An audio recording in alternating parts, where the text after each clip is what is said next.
প্রশ্ন যখন ধর্মের, প্রশ্ন যখন ধর্ম বিশ্বাসের, মানুষকে যখন বলা হয় রাসূল এই কথা বলেছেন, আল্লাহ এই কথা বলেছেন, ইসলাম এই নির্দেশ দিয়েছে, এটা করলে তোমার ঈমানি দায়িত্ব পূরণ হবে, এটা না করলে তোমার ঈমানি দায়িত্ব পূরণ হবে না, তখন মানুষকে গণতন্ত্রের দোহাই দিয়ে আপনি এখান থেকে নিবৃত্ত করতে পারবেন না। এর জন্য আমরা বলি, এর জন্য লাগবে ইসলামের সঠিক ব্যাখ্যা, ইসলামের সঠিক আদর্শটা মানুষের সামনে তুলে ধরতে হবে।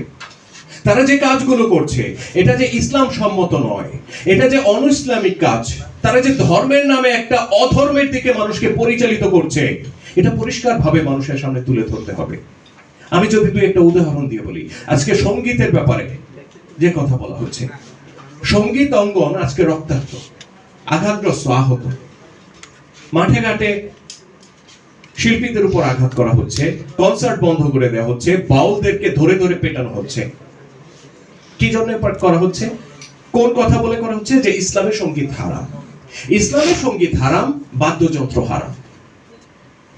অথচ ইসলাম, সত্যিকার ইসলাম, আপনি যদি কোরআন পড়েন, রাসূলুল্লাহর জীবনী পড়েন, আমরা পরিষ্কার ভাবে দেখতে পাই কোরআনে একটা আয়াত তারা প্রমাণ দেখাতে পারবে না, একটা আয়াত দেখাতে পারবে না যে আয়াতে সঙ্গীত, বাদ্যযন্ত্র বা অন্য কোনো শিল্প, সাহিত্য, সাংস্কৃতিক কার্যক্রমকে হারাম করা হয়েছে, নিষিদ্ধ করা হয়েছে।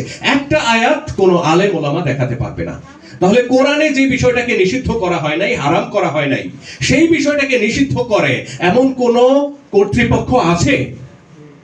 কোন কর্তৃপক্ষ তাকে নিষিদ্ধ করতে পারে না। রাসূলুল্লাহর জীবনীতে আমরা অসংখ্য ঘটনা পাই, রাসূলুল্লাহ নিজে সাহাবীদের সামনে, সাহাবীদের মুখে গান শুনেছেন, তারা দফ বাজিয়ে গান গেয়েছেন, রাসূলুল্লাহ কোনোদিন বারণ করেননি।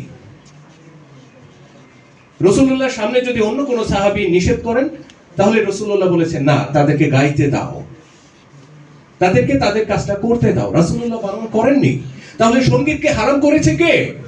সঙ্গীতকে হারাম করেছে মিথ্যা ফতোয়াবাজ যারা, যারা ধর্মকে বিক্রি করে নিজেদের সংসার জীবন চালায়, তারা মিথ্যা ফতোয়ার মাধ্যমে সঙ্গীতকে হারাম করেছে।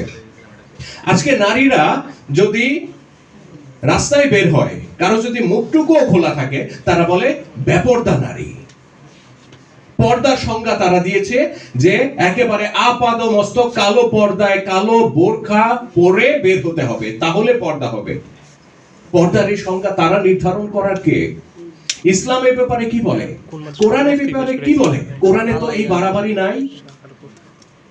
কোরআনে তো সুনির্দিষ্টভাবে কিছু কথা বলা হয়েছে, নারী পুরুষ উভয়ের ক্ষেত্রে লজ্জাস্থান হেফাজত করো, বুকের উপর, মেয়েদের ক্ষেত্রে বলা হয়েছে বুকের উপর অতিরিক্ত কাপড় দাও, যেটা পুরুষের ক্ষেত্রে প্রযোজ্য নয়।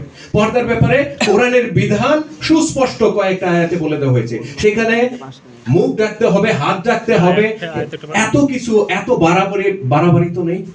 তাহলে এই যে পর্দার নামে নারীদেরকে হেনস্থা করা হয়েছে, আমরা দেখেছি সরকার পরিবর্তনের পরপরই ঢাকা বিশ্ববিদ্যালয়ে এই ধরনের ঘটনা একাধিকবার ঘটেছে।